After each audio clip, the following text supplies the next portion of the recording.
Olá, sejam todos bem-vindos. Meu nome é Débora Varela e a gente vai continuar a estudar sobre finanças internacionais, que é um tema muito relevante. Eu trato disso no livro.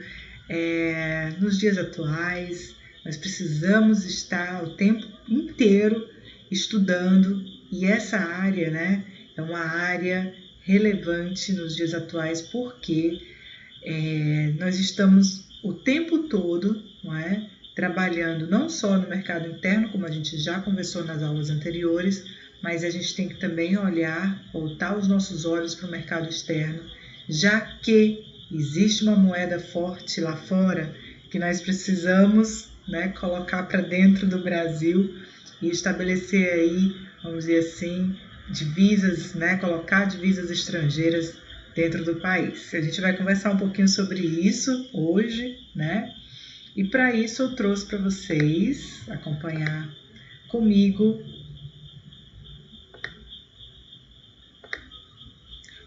hoje, no vídeo 2, a gente vai conversar sobre as unidades 3 e 4 do livro de Finanças Internacionais, que está disponível para vocês no ambiente virtual. E eu espero que vocês gostem da leitura do livro, façam os exercícios, tirem dúvida com o seu tutor. Se você quiser tirar dúvida também comigo, fiquem à vontade, tá certo? A gente está à disposição para conversar com você, tirar dúvida, enfim, trocar ideias, tá certo? E até mesmo aprofundar o livro, Quando a gente lê um material, aqui antes de começar a aula, vamos conversar sobre isso, Quando a gente lê um material e a gente tem a possibilidade de contribuir com esse material, é muito importante, porque, querendo ou não, vamos dizer assim, quando você lê, sempre encontra alguma coisa que pode melhorar, Então, eu espero muito que vocês, ao lerem as unidades 1, 2, 3 e 4, vocês, ao encontrar algo que pode aprofundar, que pode melhorar, que vocês entrem em contato comigo, entrem em contato com o tutor, para a gente aprofundar nossos estudos, tá certo? Então, vamos lá. Nessa unidade agora, a gente vai tratar um pouquinho sobre o mercado de títulos e de câmbio. Então, comece por aí, Por isso que eu comecei a aula conversando com vocês sobre essa ideia de trazer divisas de fora para cá, Dinheiro de fora para cá, fora do Brasil para dentro do país, para dentro do Brasil. Então, falar de mercado de câmbio, mercado cambial, é falar primeiro de uma palavra que é a palavra câmbio, que está assim pululando aqui nos nossos olhos, Mas falar de mercado de câmbio é falar especificamente de moeda. E quando a gente vai tratar de câmbio, a gente tem que saber pelo menos a definição de câmbio, Primeiro, câmbio é a relação entre moedas. Então, se você faz uma transação econômica, se você compra e vende mercadoria de um país para outro país, e aquele país tem uma outra moeda que não é a sua, você vai ter que fazer uma comparação entre essas moedas. Afinal de contas, o país que você está, por exemplo, comprando o produto de lá, eles vão querer receber o dinheiro, vamos dizer assim, auferido por aquele produto na moeda deles, não é verdade?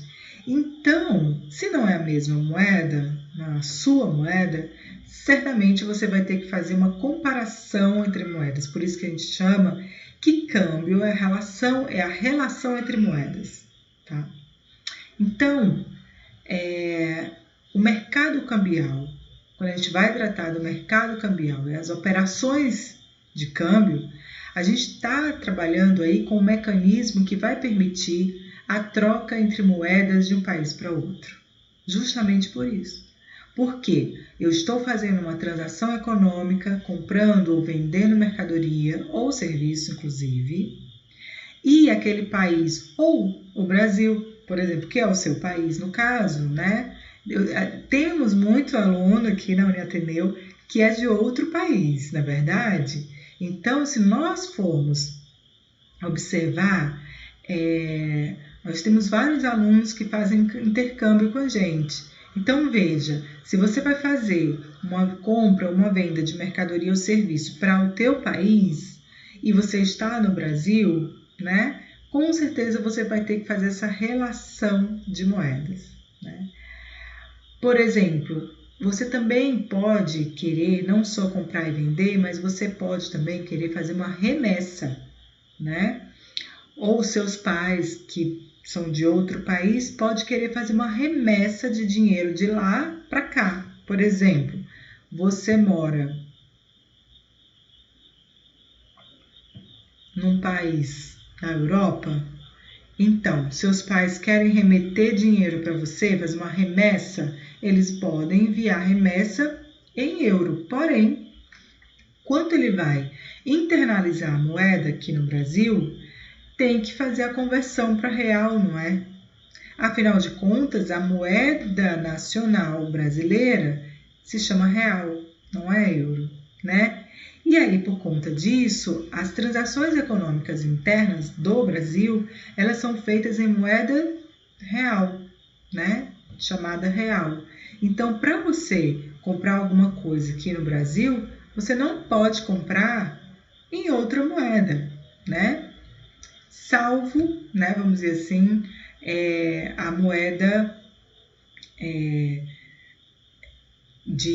a moeda local, vamos dizer assim, por exemplo, existia, vamos dizer assim, aqui no Brasil, né, uma moeda de um bairro que ela era aceita nesse bairro, mas ela não é comum, né? Ela não é comum em todos os bairros de Fortaleza, ela não é comum em todos os estados do Brasil, né? Não é comum em todos os municípios do Ceará, entende? Era uma moeda muito específica, uma moeda local, que é um experimento, vamos dizer assim, né?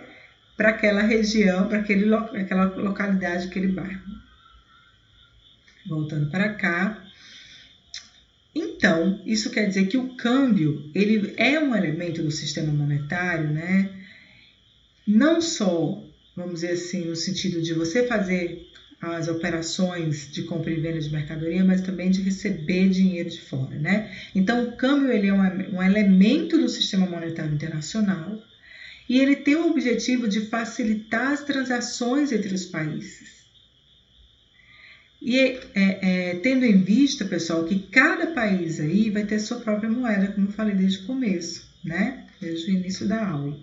E quando esses países fazem negócio, quer seja de produto, quer seja de serviço, eles precisam realizar o pagamento na moeda daquele país onde o produto foi vendido.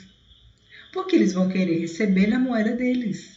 Então, eu vou ter que remeter ao país deles um dinheiro aceitável, né? Uma moeda, vou nem falar de dinheiro, uma moeda aceitável, tá? Afinal de contas, a gente viu na aula anterior que uma das funções da moeda é meio de troca, né? Isso quer dizer o quê? Que nós estamos fazendo uma troca, uma permuta de produto e serviço por outro, que é a moeda, tá? Ela é um instrumento de troca. E aí essa ideia, né, da transação econômica de um produto por moeda foi regulamentada lá na Conferência de Bretton Woods, tá bom? Em 1944, e ela nessa conferência foi tratado, né, foi acordado, vamos dizer assim, as regras das relações comerciais e financeiras entre os países, inclusive as de câmbio, tá certo? E o interessante é que a gente vai começar agora a conversar um pouquinho sobre os tipos da taxa de câmbio, tá bom?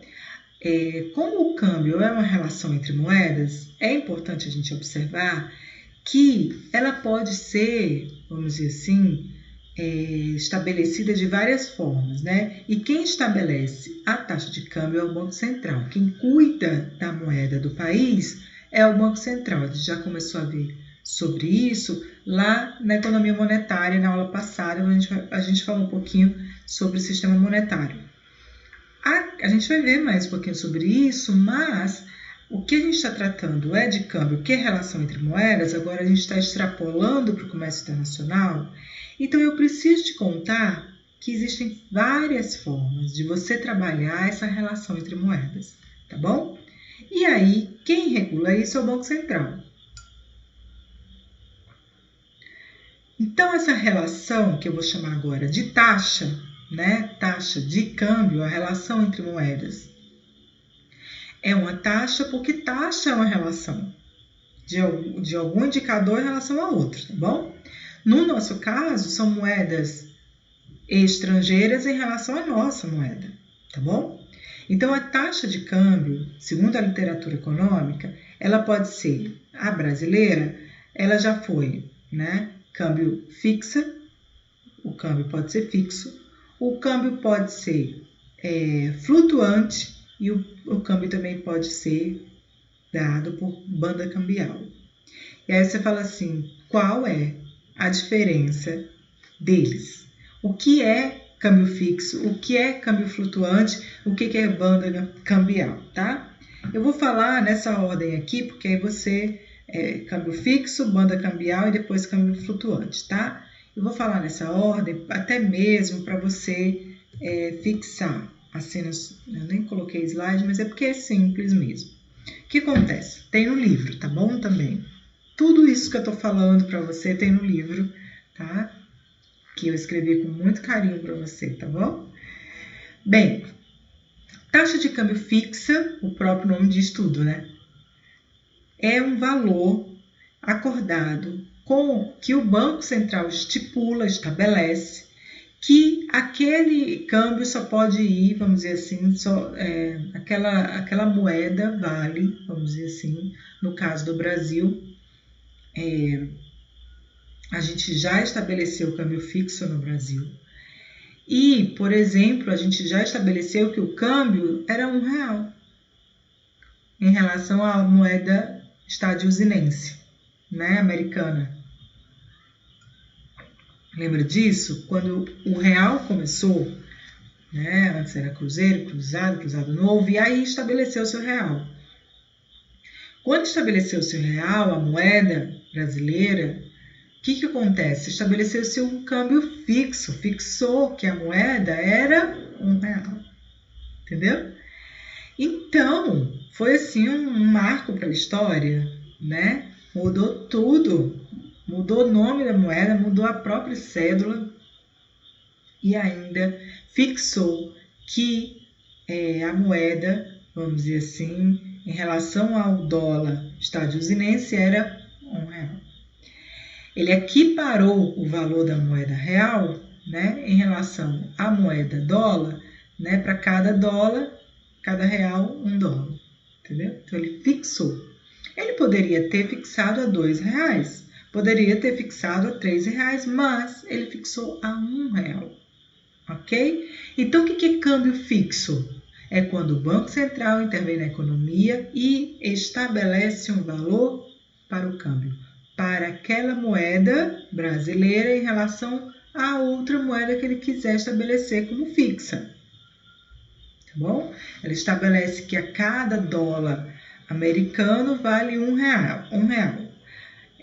A cada euro vale, vamos dizer assim, a cada euro vale R$2, né? Vamos dizer assim, tá certo? Ou o contrário, a cada R$2 vale €1, certo? Bem, isso é câmbio fixo, tá bom? Taxa de câmbio fixa. Só que existe também a banda cambial. Também já passamos por regime de banda cambial, tá?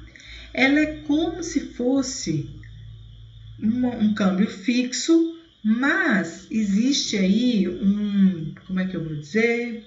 Uma escala, tá bom? Existe uma métrica. Então, ele estabelece um câmbio máximo, um teto para o câmbio e um mínimo, um piso para o câmbio, tá certo? Então, o câmbio ele vai estar atrelado a esses dois valores e ele não pode ultrapassar o valor do teto, nem pode ultrapassar para baixo o valor do piso. Por exemplo, faz de conta que o Brasil estabelece que o câmbio é dado por taxa de banda cambial, sendo o limite superior R$2, quem dera, e o limite inferior R$1. De 1 para 2, né? Só pode oscilar de R$1 para R$2, certo? Isso aí é a banda cambial. Se passar desses valores, o Banco Central vai ter que emitir mais moeda ou tirar a moeda da economia, por exemplo. Ele vai começar a fazer não só isso, tá? Ele vai usar instrumentos de política monetária para não haver inflação, né? Enfim, para controlar a economia, tá certo? Isso a gente já estudou, câmbio fixo e banda cambial. O que é taxa de câmbio flutuante? O que é quando o câmbio agora é dito como flutuante, né? Que é atualmente, né, o que a gente chama aqui no Brasil, nós estamos trabalhando com o regime de taxa de câmbio flutuante, que é quando o próprio mercado diz quanto vai ser, né, o valor daquela moeda. Então, o valor da moeda é dado pelo mercado. Como que é dado pelo mercado? De oferta e demanda de moeda do mercado. Porém, no Brasil, eu não coloquei aqui, mas é um parênteses que eu quero deixar para você, que além de ser câmbio flutuante, tem intervenção do Banco Central. Tem intervenção.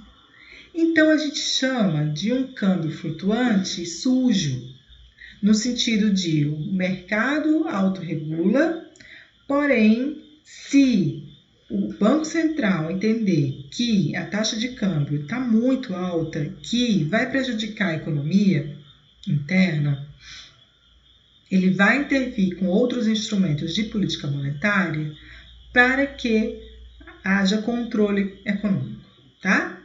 Como, por exemplo, ele emite títulos, como, por exemplo, ele tira moeda de circulação, né?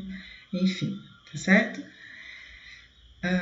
Então, é isso. Em relação às taxas de câmbio, nós temos esses 3 tipos. Eu até falei 4 tipos aqui, né? Que é a flutuante suja, vamos dizer assim, mas guarda essa informação que é importante. Ou seja, nós estamos utilizando atualmente o regime de câmbio flutuante. Só que tem intervenção do Banco Central. Então, é um flutuante com intervenção, tá bom? Se você não quiser chamar de sujo. Tá certo? Não é que seja suja, porque tem intervenção do Banco Central, tá?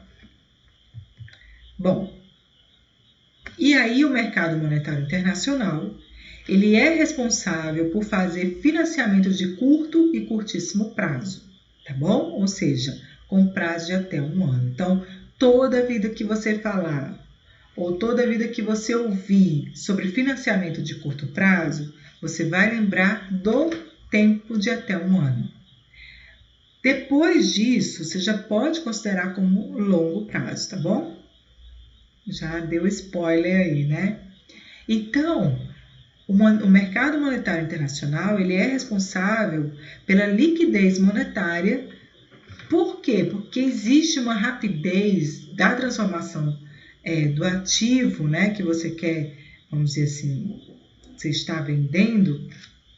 Existe uma rapidez nessa transformação, né? Todo mundo quer essa liquidez, vamos dizer assim, essa rapidez na transformação do ativo em dinheiro, para que ele possa ser usado imediatamente, esse dinheiro. Então, nós estamos muito preocupados, somos preocupados pela liquidez dos ativos. Que ativo, professora? Qualquer bem, tangível ou intangível, que você estiver vendendo para o exterior, por exemplo. Você quer que logo, imediatamente, esse dinheiro, esse recurso, né, vamos dizer assim, se transforme em dinheiro para poder você usar. Já está chovendo aqui, tá não.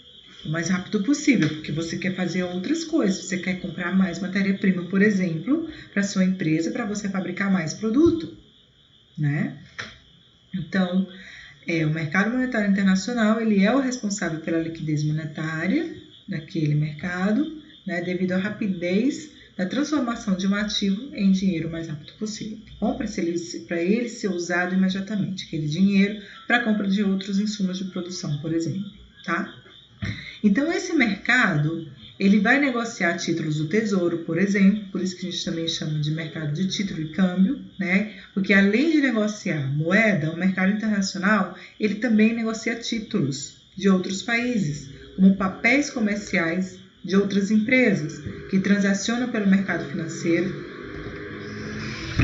realizando negócios diariamente, tá bom? Então, você pode comprar títulos de outras empresas. E essas empresas podem ser brasileiras, mas também podem ser de outro país. Por isso que o mercado monetário internacional atua, né? O mercado monetário também atua fora do Brasil, né? Com outras empresas fora do Brasil, e você pode ter a possibilidade, né, de ter acesso a esses títulos, tá bom? Comprar esses títulos via Bolsa Brasileira né, a Bolsa Brasil Balcão, tá certo? B3. Vamos falar dela agora? Mas antes de falar da B3, vamos falar do mercado internacional de bônus, né? O que é o mercado internacional de bônus? O mercado internacional de bônus é um instrumento utilizado por empresas, quer sejam públicas ou privadas, para elas se financiar. Elas precisam de financiamento. E aí elas usam o mercado internacional de bônus para isso. Então, como é que ele faz? Né? Como é que essas empresas fazem para captação de recursos para elas se autofinanciar? Elas se financiarem. Autofinanciar é se elas pegassem o dinheiro dela e comprassem dela mesma, mas não. A emissão dos títulos, né, vamos dizer assim, no caso dos bônus, né, elas podem ser realizadas por uma instituição como meio de adquirir fundos no mercado financeiro, né, o mercado financeiro. Esses ativos denominados de títulos levam o nome do portador e são negociados na B3, na Bolsa Brasil Balcão. Bolsa Brasil Balcão. Então, no caso do Brasil, eles são negociados na B3. Então, como é que isso acontece? O emissor do título, ele se compromete a devolver no término de um período, vai ser estabelecido esse tempo, e aí ele se compromete a devolver o montante cedido somado ao interesse fixo, né? Isso também é denominado de direito de subscrição de capital, né? Onde esses títulos são emitidos por uma sociedade anônima. Então, toda vida que você ouvir falar de subscrição é feita por sociedade anônima, tá? Que confere ao proprietário o direito de subscrever ações de capital social da sua empresa emissora, tá bom? Então, falou, e aí isso tá lá na lei das SAs. Então, lei das sociedades anônimas, tá certo? Que eu convido você, já que está estudando, né, finanças internacionais, existem muitas empresas, e aí é só um parêntese aqui na aula, muitas empresas de capital aberto fora do país, que você pode comprar ações dela, né? Então, para isso, você precisa conhecer, e dentro do país também, tá? No Brasil existem muitas empresas, vamos falar das duas. Existem muitas empresas de capital aberto no país também. E aí, se você quer conhecer mais, né? Eu quero comprar ações, né, de empresas. Então, o que você tem que fazer? Estudar sobre a lei que trata das sociedades anônimas de capital aberto, né? Então, é importante você ler a lei das SAs. Não só ler, né, pessoal? Estudá-las. Estudar lá. Bom, falando em ações, né? O mercado financeiro ele é composto por diferentes bolsas no mundo inteiro, nas quais são negociadas diversas ações de empresas de capital aberto de vários países. Então, as ações, o que são ações? As ações são pequenos, vamos dizer assim, pequena parte de uma empresa, né? Quando a empresa abre o capital dela, é porque ela quer captar recursos de outras pessoas para ela ter mais dinheiro, né? Capital social, né? Vamos dizer assim, dentro lá do seu patrimônio líquido, tá certo? Mas ela faz isso para poder ela captar recursos e se financiar, tá bom? As ações são negociadas nesse tipo de mercado, no mercado aberto, né, no mercado de bolsa, tendo em vista o aumento de capital social da empresa, né? Então, ela abre o seu capital para que qualquer pessoa que tenha capacidade de comprar aquele valor da ação, qualquer pessoa física ou jurídica, tá, possa ter acesso à compra de um pedacinho daquela empresa, tá bom? E, consequentemente, aplique dinheiro no seu negócio. E aí, quem faz isso? A empresa emite via Bolsa, Brasil Bolsa Balcão, que é a B3, né? E você se inscreve lá numa corretora que está atrelada à B3 e aí você pode fazer sua transação econômica sem problema nenhum. Só tem que ter cuidado, e aí eu vou abrir um parênteses aqui na aula, né? Quando a gente está iniciando na bolsa, a gente fica muito afoito, assim. A gente não quer perder dinheiro. Nem que a ação seja R$3 a ação, você não quer perder dinheiro, né? Por quê? Porque você compra hoje, se todo mês você se dispor a comprar um pouquinho da ação, tipo, você compra uma ação que hoje está valendo R$3. Aí, mês que vem você olha e fala assim, eu vou comprar mais ação. Quando você olha, aquela ação se valorizou. Ela dava 3, agora ela é 5. Opa, que bom. Dá para eu comprar de 5? Dá para comprar de 5. Então, agora você vai comprar uma ação de R$5. Só que aquela ação que você comprou de 3 não vale mais 3, vale 5. Então, quando você comprou a de 3, agora está valendo 5. Você ganhou dinheiro aí, né?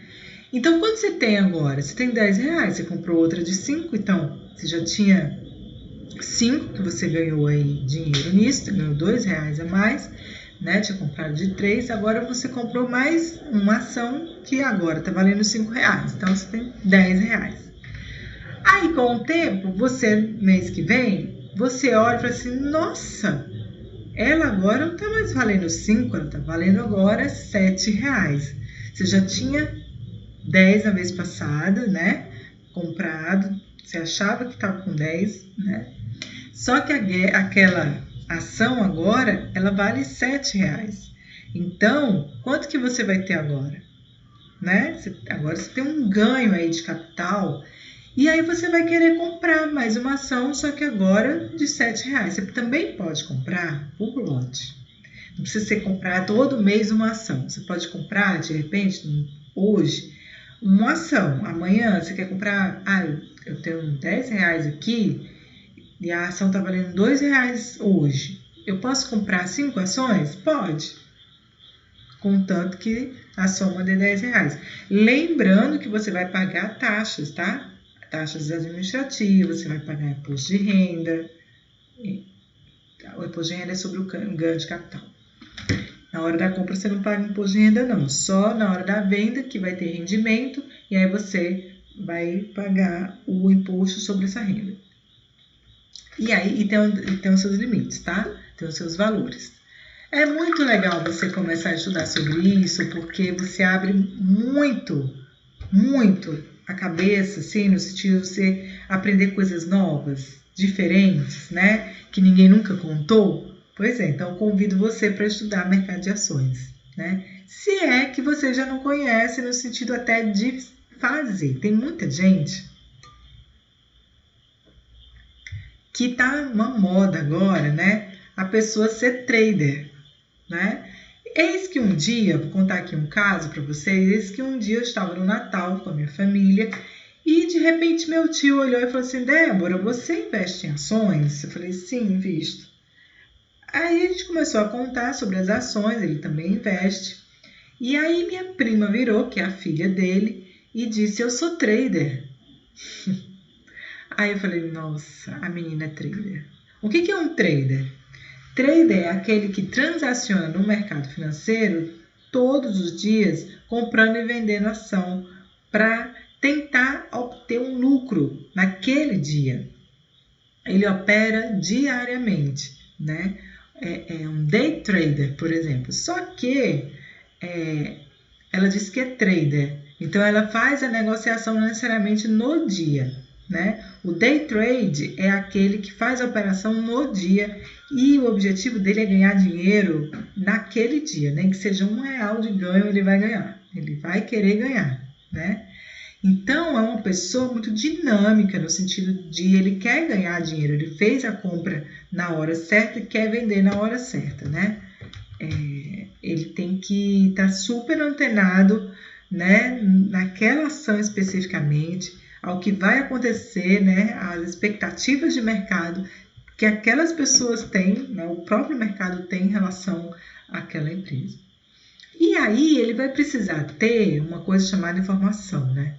Informações muitas vezes que, assim, enquanto alguns estão dormindo, outros estão acordados estudando, né? Então,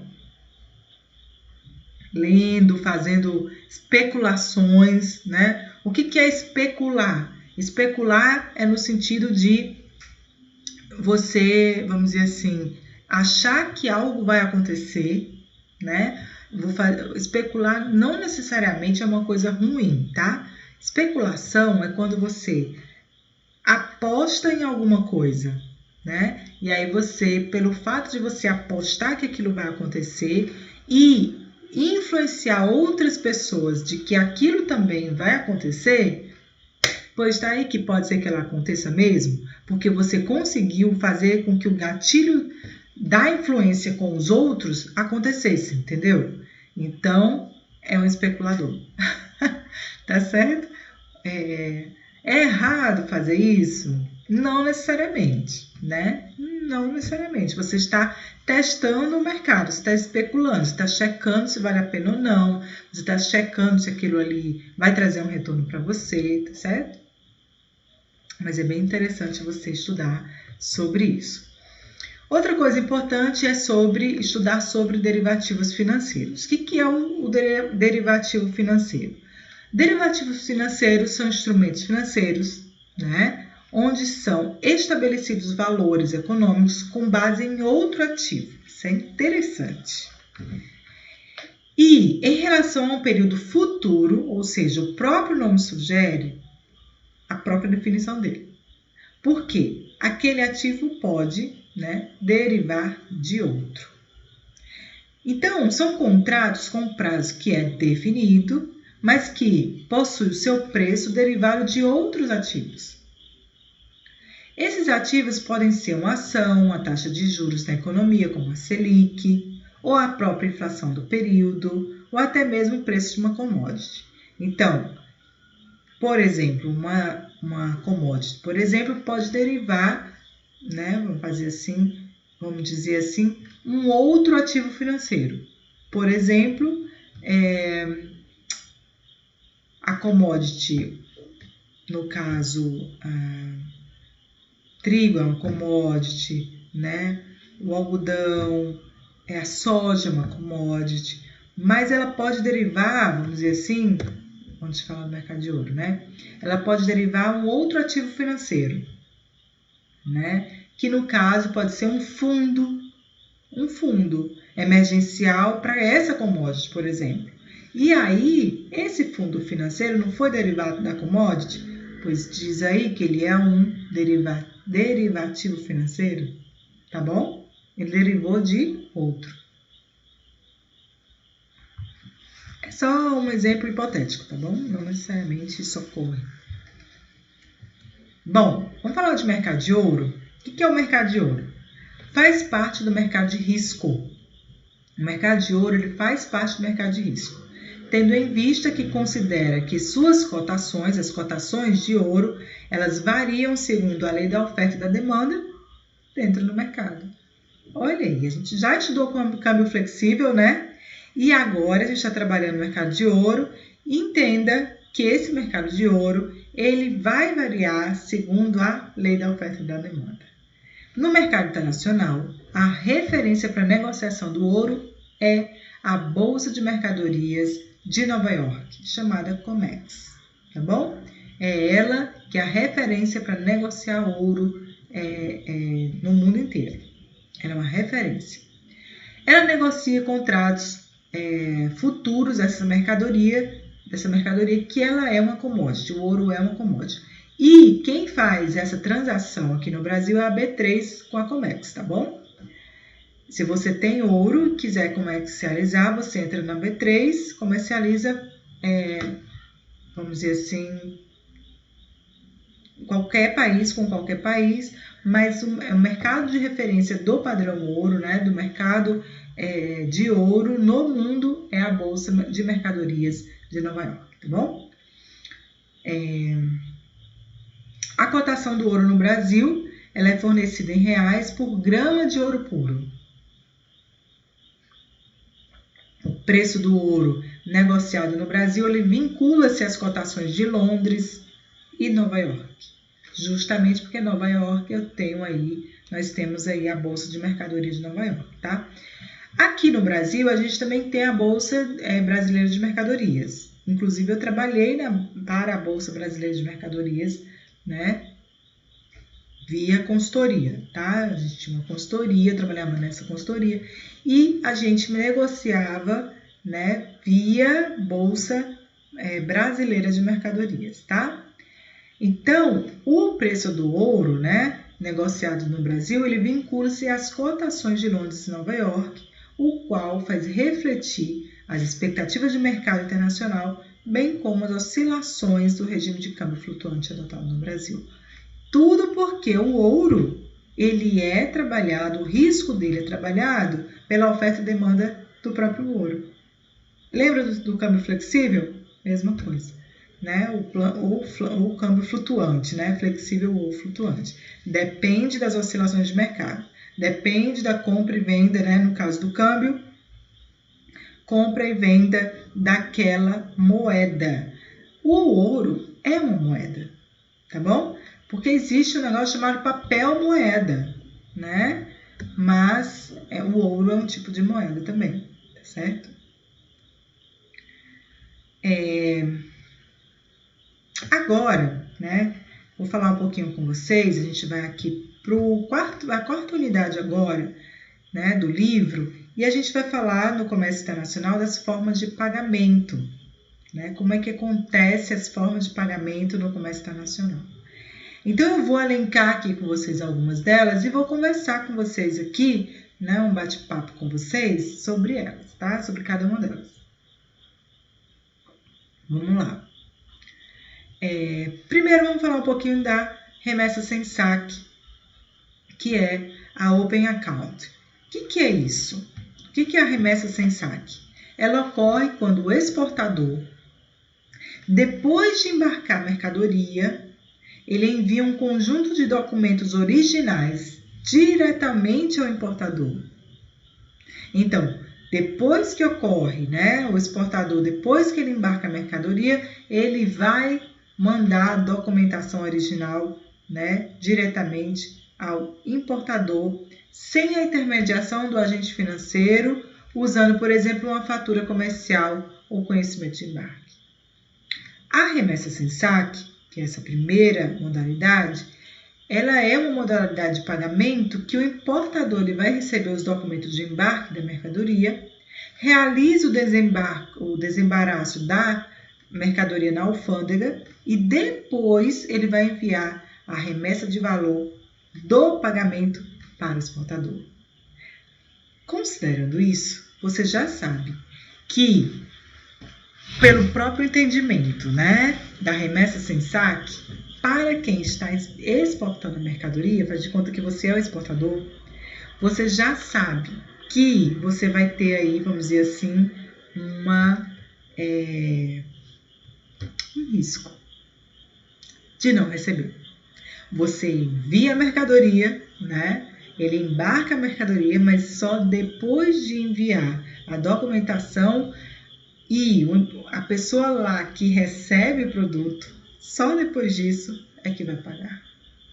Então, a remessa sem saque tem o seu risco. Tudo tem risco, tá, pessoal? Mas a remessa sem saque tem risco.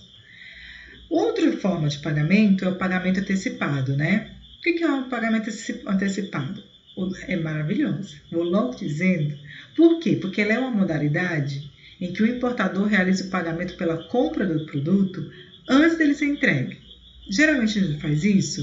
A gente compra um produto na internet, por exemplo, e a gente já coloca o cartão de crédito, por exemplo, o débito, o boleto, e já paga. Aquela pessoa que vai enviar a mercadoria para você já está pago para ela.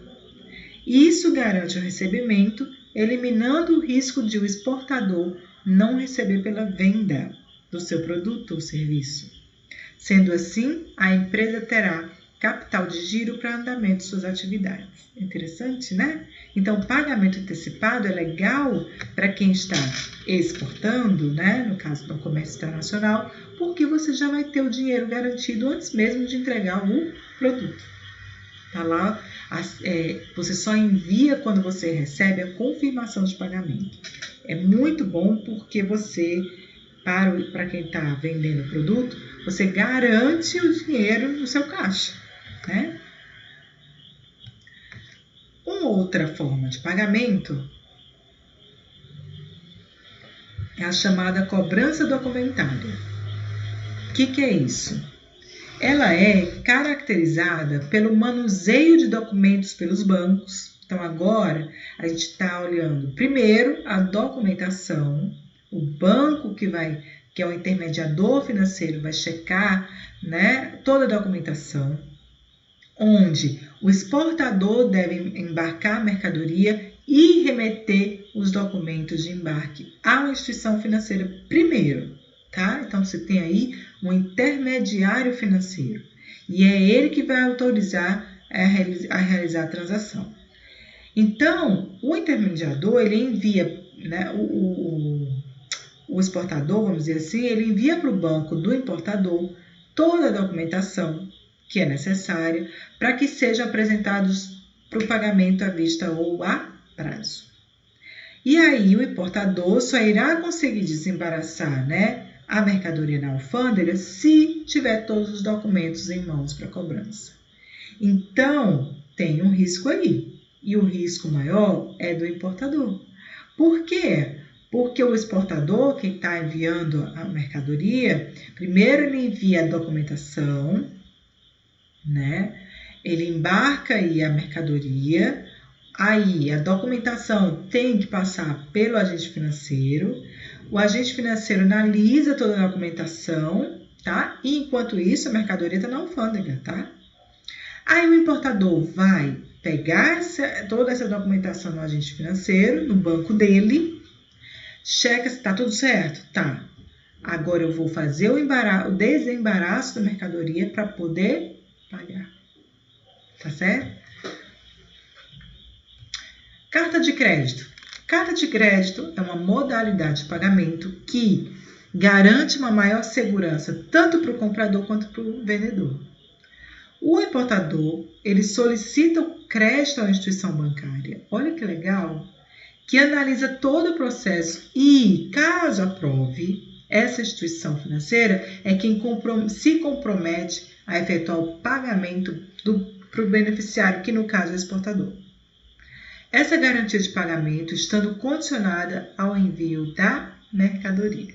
Então, quem está comprando a mercadoria não necessariamente já paga diretamente. Não. Aqui na carta de crédito, quem vai pagar é o agente financeiro.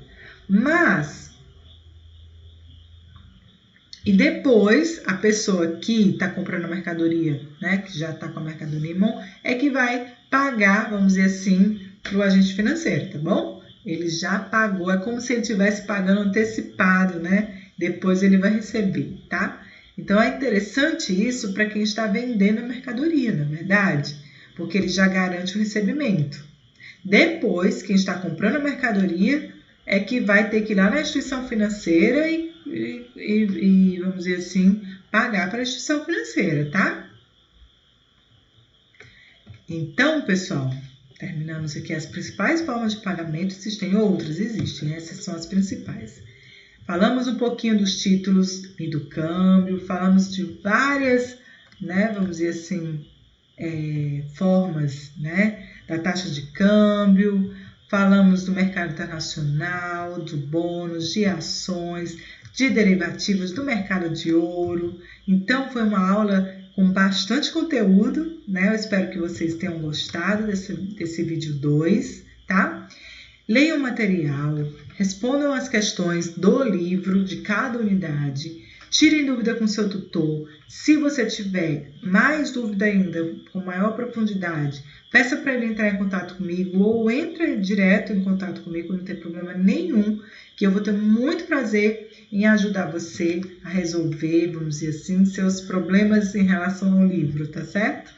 Bem, pessoal, vou ficando por aqui. E a gente se vê numa próxima oportunidade, tá certo? Foi muito bom estar com vocês e, se Deus quiser, a gente vai se encontrar em novas disciplinas e novos conteúdos, tá certo? Um grande abraço e até mais. Até logo.